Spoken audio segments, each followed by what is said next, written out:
Salah satu nikmatnya kehidupan ini, kalau orang itu dia mengerti bahwa dia hidup pasti mati, mati pasti akan dibangkitkan Allah lagi.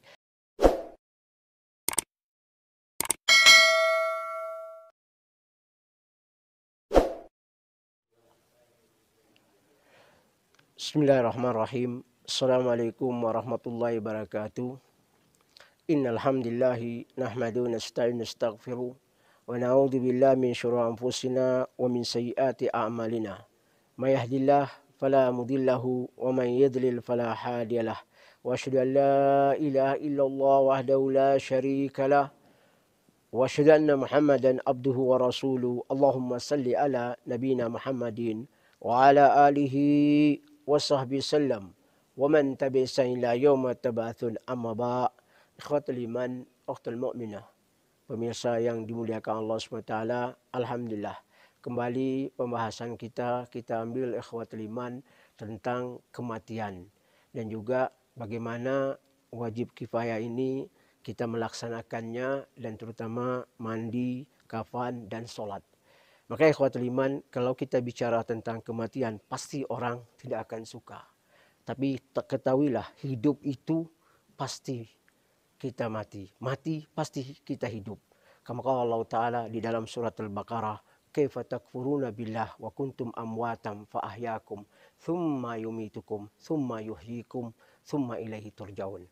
Bagaimana kita kafir terhadap Allah SWT, kita mengingkari Allah SWT, tidak percaya agama Islam yang diturunkan Allah SWT kepada baginda kita Rasulullah. Sesungguhnya sebelumnya kita tidak ada. Terus kita dilahirkan ibu kita ada. Terus kita meninggal, dikuburkan di alam kubur atau alam barzah yang luar biasa. Terus kita dibangkitkan di hari kiamat lagi. Maka ini ikhwatul iman, salah satu nikmatnya kehidupan ini. Kalau orang itu dia mengerti bahwa dia hidup pasti mati, mati pasti akan dibangkitkan Allah lagi. Di dalam firman Allah SWT, surat Ali Imran 185. Kama qala Allah Ta'ala ba'da a'udzu billahi samii'il 'alim minasyaitonir rajim, kullu nafsin dha'iqatul maut wa innama tawaffawna ujurakum yaumal qiyamah faman zuhziha 'anil nar wa adkhalal jannah faqad faz wa ma hayatud dunya illa mata'ul ghurur.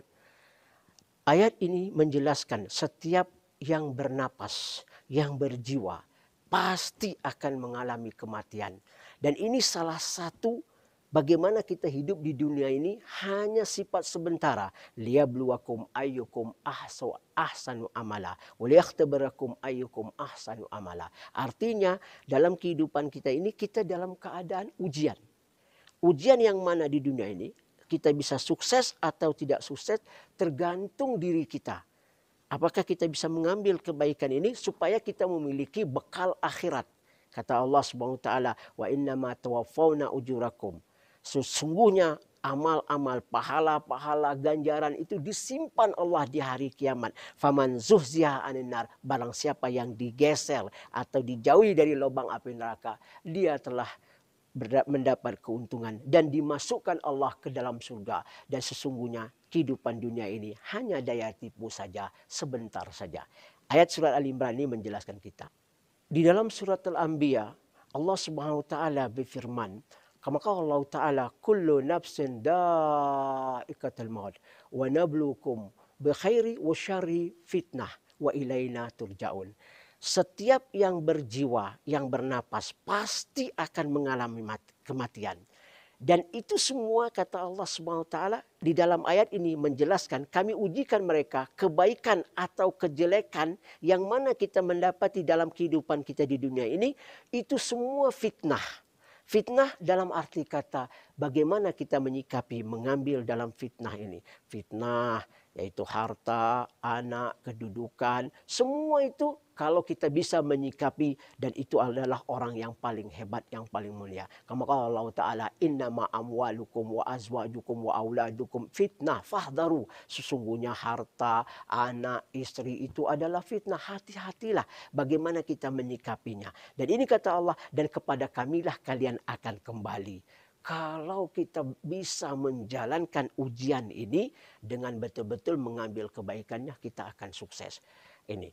Yang selanjutnya ikhwatul iman di dalam surat Jum'ah, surat nomor 62.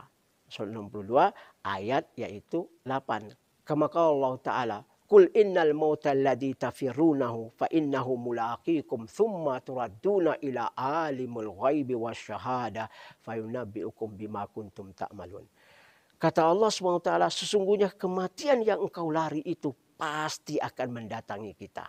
Pasti akan mengejar kita, akan menjemput kita. Senang tidak senang pasti kita akan didatangi kematian ini. Qul innal mautal ladzi tafirun fa innahu mulaqikum. Tsumma tarudduna. Semua itu kita akan kembalikan kepada Allah SWT amal-amal kita. Fayunabbi'ukum bima kuntum ta'malun. Nanti akan dibentangkan Allah amal-amal kita. Apa yang sudah kita amalkan. Ini ikhwatul iman. Maka hidup di dunia ini berhati-hatilah kita. Berhati-hatilah jangan sampai kita meninggal tidak memiliki amal-amal saleh.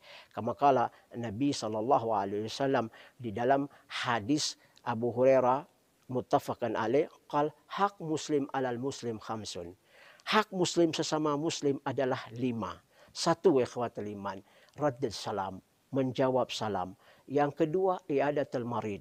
Dan yang kedua, menjenguk orang sakit. Ini semua bentuk doa, bentuk kebaikannya.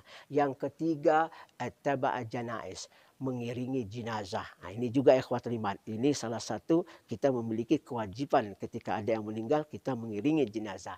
Yang keempat, ikhwatul iman, ijabah da'wati.